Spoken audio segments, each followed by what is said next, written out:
Welcome to the Tesla Economist. Please hit the thumbs up and remember to subscribe.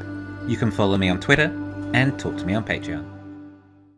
We just received the Q1 2022 delivery numbers. Now, just remember, this is not a Tesla cheerleader channel to hype and pump the stock and help you feel good about your purchase. I take it seriously, as a lot of you have a lot of money invested in Tesla, and I'm not here to just keep you invested or to convince you to invest even more.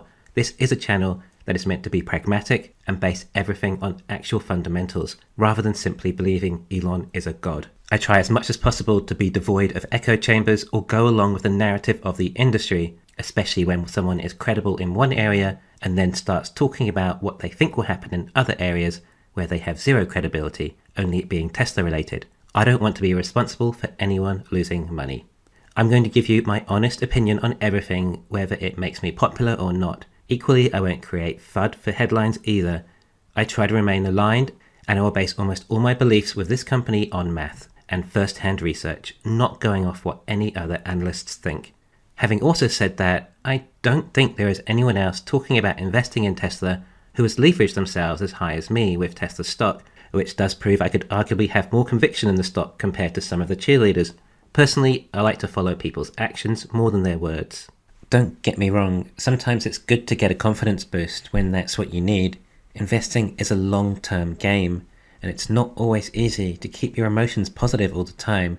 Everyone plays their role in this community. Okay, let's talk about deliveries. Now, to be honest, this is really the quarter I have cared the least about. It tells us very little relatively what is happening to the company, and I don't think it matters very much in the grand scheme of things when you have one factory alone about to open with the capacity of all the other factories combined, along with the world's largest battery factory inside. This matters an order of magnitude more than this quarter's deliveries. This is the last quarter of the old Tesla. It mattered very little.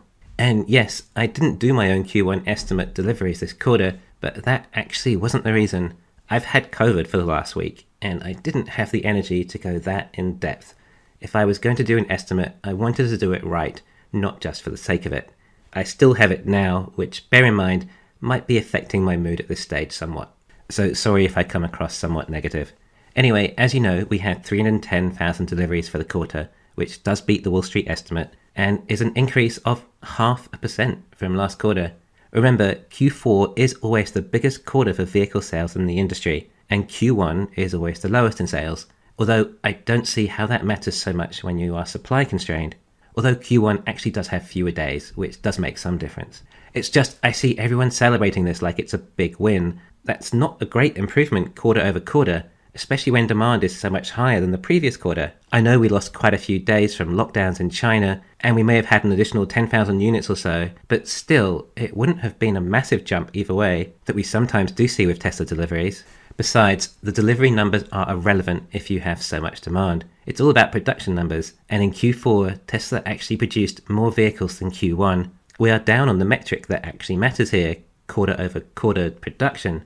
Again, we had lockdowns in China and a shorter quarter, but I get the feeling that Fremont hasn't improved much either, which we will discover when these numbers are broken down when we get the figures from China for March. Fremont should be less battery constrained right now since they moved over to LFP in the standard range Model 3. Elon does admit that this was an exceptionally difficult quarter due to more supply chain interruptions and the lockdowns, which probably is the reason for a not so impressive quarter relative to the previous. But perhaps this is a really impressive quarter relative to the conditions. We can only imagine what difficulties they've had to face during this period. I am surprised how many vehicles are still in inventory that they were able to deliver this quarter, and I'm glad they did, or the media would have punished Tesla for coming in below expectations, and the stock price would have probably felt it too. And yes, when you look at the fact that this is still up about 70% from Q1 in 2021, it's amazing. And when we compare it to all the other ICE competition whose sales are declining, it looks equally impressive. But these companies have millions of cars. It's a lot easier for Tesla to navigate through the supply shortages, selling that many fewer cars. I just didn't find these numbers overly exciting myself. However, I have to say the S and X lines weren't overly impressive either. It seems to be taking quite a long time to ramp up those lines up to where Elon said they would. Given these are by far the most profitable models, you might have thought that if there were shortages like chips, then these models might have taken priority. Unless it's a specialized chip solely for these models, but I'm not sure. Of course, the X is an insanely complex vehicle to produce, but we would have expected a higher run rate by now.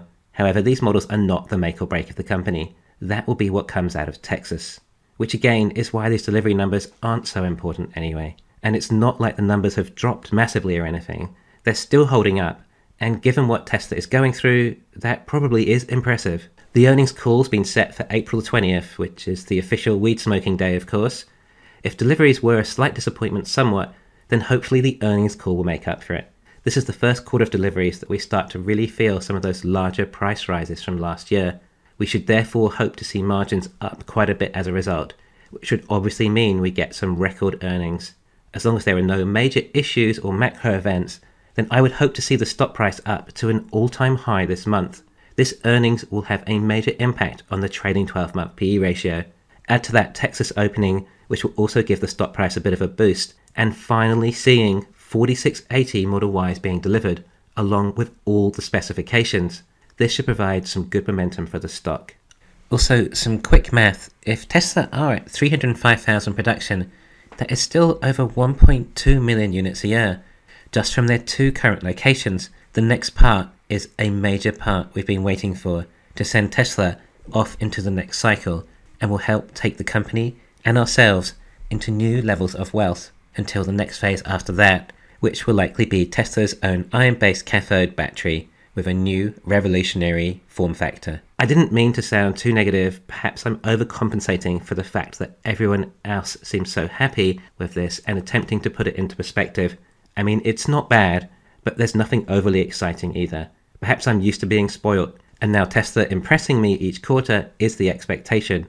Q4 results were absolutely amazing, and perhaps the fact that Tesla managed to hit that high gain in Q1, despite all these additional headwinds, then maybe this is a quarter to celebrate too.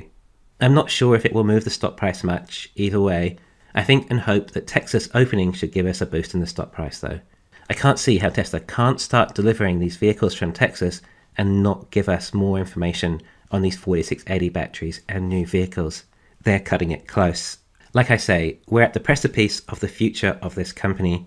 We're about to discover so much more that really matters.